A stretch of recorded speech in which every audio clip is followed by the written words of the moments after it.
प्रश्नोत्तरी। आज हम इस वीडियो में बात करेंगे कि कौन से प्रश्न नदियों से संबंधित परीक्षा में पूछे जाते हैं, उन प्रश्नों की बात करेंगे। तो आइए शुरू करते हैं। भारत की सबसे लंबी नदी गंगा को बांग्लादेश में किस नाम से जानते हैं, या बांग्लादेश में गंगा किस नाम से प्रवाहित होती है? तो सांगपो, जमुना, पद्मा, भागीरथी। तो आप लोग इस प्रश्न का उत्तर क्या लगाएंगे? देखिए कौन सा सही होगा। तो गंगा को बांग्लादेश में हम क्या कहते हैं? पद्मा कहते हैं। क्या कहते हैं? पद्मा कहते हैं। अब दूसरा प्रश्न है, निम्न में से कौन सी नदी डेल्टा नहीं बनाती है? तो ऑप्शन है गंगा, गोदावरी, महानदी, ताप्ती। तो ये जो ताप्ती नदी है यह डेल्टा नहीं बनाती है, एक्सुअरी बनाती है। हमने इस डेल्टा बनाने वाली और एक्सुअरी बनाने वाली नदियों का ट्रिक्स के माध्यम से बताया है, चित्र के माध्यम से बताया है कि कौन सी नदी डेल्टा बनाती है, कौन सी नदी एस्चुअरी बनाती है। तो अरब सागर और बंगाल की खाड़ी, बस यही चीज याद रखना है कि अरब सागर में गिरने वाली नदियां एस्चुअरी बनाती हैं और बंगाल की खाड़ी में गिरने वाली नदियां डेल्टा बनाती हैं। तो एस्चुअरी की अब अगला बात करेंगे। तीसरा, निम्नलिखित में से कौन सी नदी एस्चुअरी नहीं बनाती है? आ गया, देखिए नहीं बनाती है। नर्मदा नदी, महानदी, ताप्ती, मांडवी। तो एस्चुअरी नहीं बनाती है। तो कौन सी नदी? महानदी एस्चुअरी नहीं बनाती है, ये डेल्टा बनाती है, क्योंकि ये बंगाल की खाड़ी में गिरती है और ये नर्मदा, ताप्ती, मांडवी नदियां ये अरब सागर में गिरती हैं। अब चौथे प्रश्न की बात करते हैं। निम्नलिखित में से कौन सी यमुना की सहायक नदी नहीं है? चंबल, केन, बेतवा, रामगंगा। तो चंबल, केन, बेतवा यमुना की सहायक नदी है और ये रामगंगा यमुना की सहायक नदी नहीं है। क्षिप्रा नदी निम्न में से किसकी सहायक नदी है? गोदावरी, चंबल, महानदी, कावेरी। तो क्षिप्रा चंबल की सहायक नदी है। निम्न में से कौन सी नदी कर्नाटक और तमिलनाडु के बीच जल विवाद का कारण है? कावेरी, गोदावरी, कृष्णा, बैगाई। तो कावेरी नदी कर्नाटक और तमिलनाडु के बीच जल के विवाद का कारण बनी है। निम्नलिखित में से कौन सी भ्रंश घाटी में प्रवाहित होने वाली नदियां हैं, या कौन सी नदी भ्रंश घाटी में प्रवाहित होती है? तो भ्रंश घाटी का मतलब होता है कि ये जो ऐसे पर्वत होते हैं,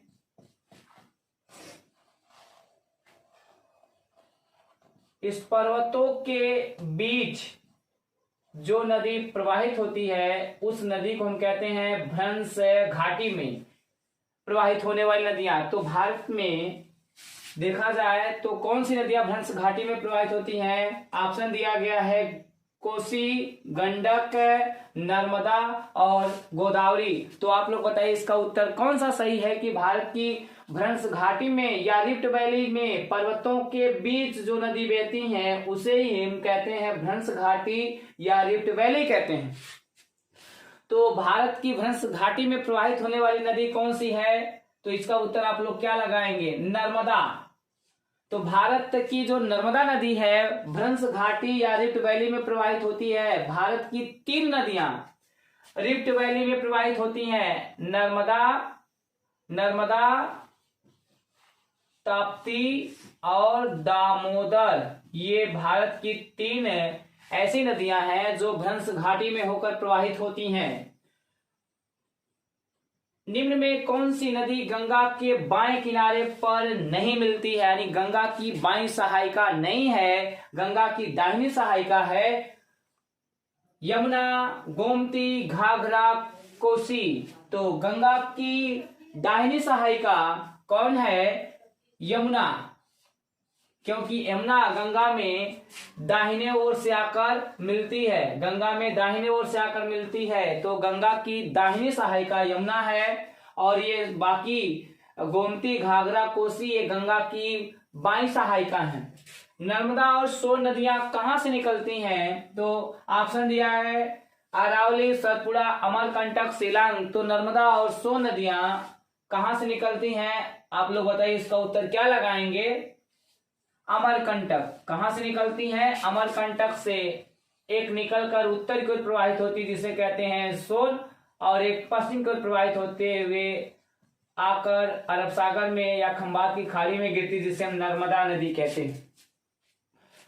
कौन सी नदी भारत और नेपाल के बीच सीमा बनाती है? तो भारत और नेपाल के बीच सीमा बनाने वाली नदी गंडक, कोशी, कालीगंगा, तीस्ता।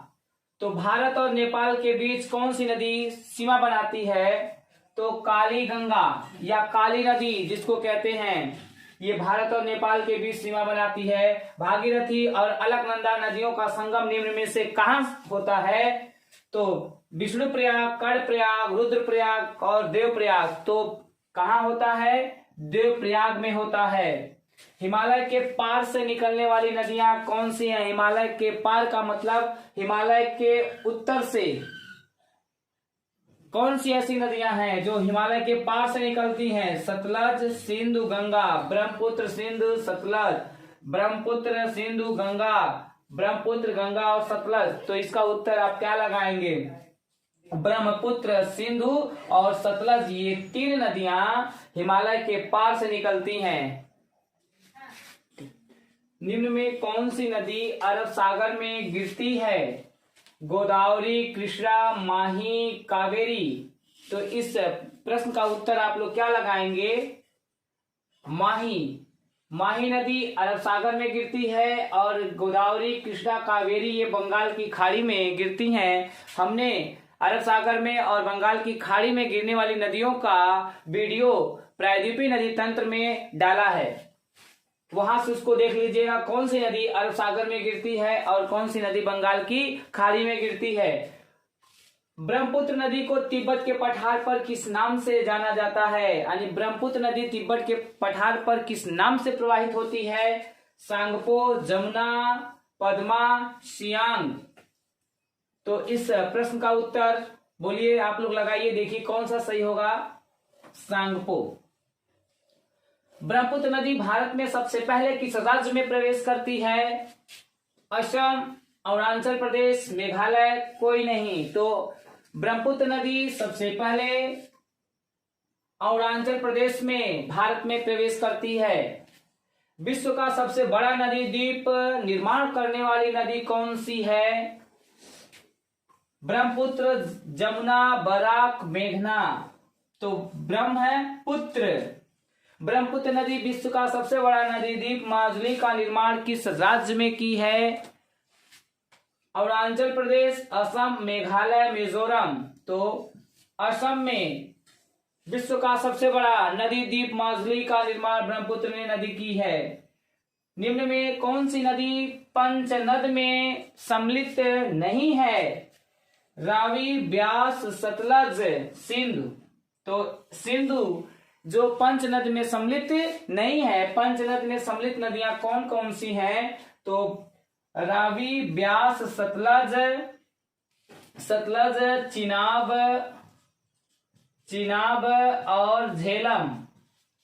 ये 5 नदियां झेलम, चिनाब, सतलज, ब्यास, रावी ये पंचनद में सम्मिलित होती हैं। और इसके बाद कोई भी नदी जो होगी आएगा ऑप्शन में सीधे, तो उसको पंचनद में सम्मिलित नहीं करेंगे।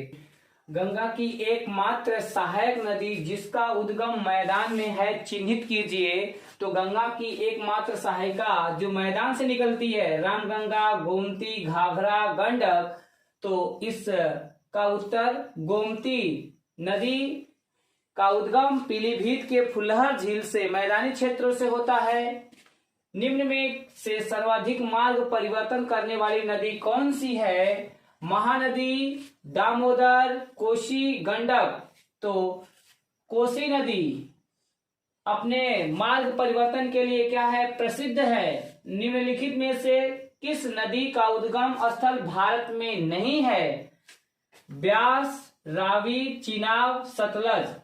तो ये जो सतलज नदी है यह तिब्बत के पठार पर मानसरोवर झील के निकट राकस ताल से निकलती है। तो ये सतलज नदी का उद्गम स्थल भारत में नहीं है। ज्यादातर ऑप्शन में सिंधु भी देखने को मिलता है और ब्रह्मपुत्र ये 3 नदियां सतलज, सिंधु, ब्रह्मपुत्र का उद्गम भारत में नहीं है। ये तिब्बत के पठार से निकलने वाली नदियां हैं। भारत की निम्नलिखित में से किसे जैविक मरुस्थल कहा गया है, यानी भारत की किस नदी को जैविक मरुस्थल कहा गया है? महानदी, कृष्णा, दामोदर, गंगा। तो ये दामोदर नदी को जैविक मरुस्थल के नाम से जानते हैं। ब्रह्मपुत्र नदी को बांग्लादेश में किस नाम से जानते हैं या किस नाम से प्रवाहित होती है? पद्मा, जमुना, यमुना, सांगपो। तो बांग्लादेश में जमुना कहते हैं, तिब्बत के पठार पर ब्रह्मपुत्र को सांगपो कहते हैं और गंगा को बांग्लादेश में पद्मा कहते हैं। कौन सी नदी उड़ीसा में अपना डेल्टा बनाती है? कृष्णा, गोदावरी, महानदी, नर्मदा। तो ये जो महानदी है उड़ीसा में अपना क्या करती है? डेल्टा बनाती है। किस नदी को बूढ़ी गंगा या वृद्ध गंगा कहा गया है? तो गोदावरी, कावेरी, कृष्णा और पेरियार। तो जो गोदावरी है, गोदावरी नदी को बूढ़ी गंगा या वृद्ध गंगा कहा गया। क्यों कहा गया है? क्योंकि प्रायद्वीपीय भारत या दक्षिण भारत की जितनी भी नदियां हैं उन सभी नदियों में यह सबसे प्राचीन या पुरानी होने के कारण आय संरचना की दृष्टि से इसे बूढ़ी गंगा या वृद्ध गंगा कहते हैं। दक्षिण भारत की सबसे लंबी नदी कौन सी है? गोदावरी, कृष्णा, कावेरी, पेरियार। तो गोदावरी नदी दक्षिण भारत की सबसे लंबी नदी है। निम्न में से किस नदी को दक्षिण की गंगा कहा गया है? कावेरी, गोदावरी, पेरियार, कृष्णा। तो गोदावरी नदी को दक्षिण की गंगा कहा गया है। निम्न में से कौन सी नदी को दक्षिणी गंगा कहते हैं? कृष्णा, कावेरी, बैगाई, पेरियार। तो जो कावेरी नदी है, कावेरी को दक्षिणी गंगा कहते हैं। दक्षिण भारत की किस नदी में वर्ष भर जल रहता है? कृष्णा, कावेरी, गोदावरी, महानदी। तो कावेरी में। दक्षिण भारत की कौन सी नदी दक्षिण पश्चिम मानसून से और उत्तर पूर्व लौटते हुए मानसून से वर्षा प्राप्त करती है? कावेरी, कृष्णा, पेरियार, गोदावरी। तो कावेरी नदी।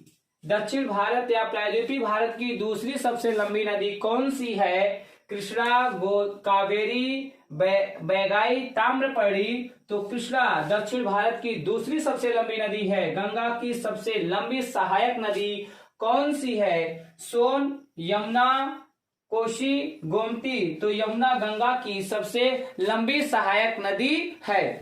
गंगा नदी किस स्थान पर मैदान में प्रवेश करती है? इस पर्वत को छोड़कर मैदान में गंगा नदी कहाँ आती है? ऋषिकेश, देवप्रयाग, हरिद्वार, उत्तराखंड। तो कहाँ पर? हरिद्वार में पर्वत को छोड़कर मैदान में प्रवेश करती है। सतलज नदी भारत में किस दर्रे से होकर प्रवेश करती है? तो सिपकिला दर्रा, रोहतांग दर्रा, बड़ालाचा दर्रा, नीति दर्रा। तो सिपकिला दर्रे से होकर सतलज नदी भारत में प्रवेश करती है। उड़ीसा का शोक किस नदी को कहते हैं? तो उड़ीसा का शोक किस नदी को कहते हैं? दामोदर, कोशी, महानदी, ब्रह्मपुत्र। तो उड़ीसा का शोक किस नदी को कहते हैं? महानदी को कहते हैं।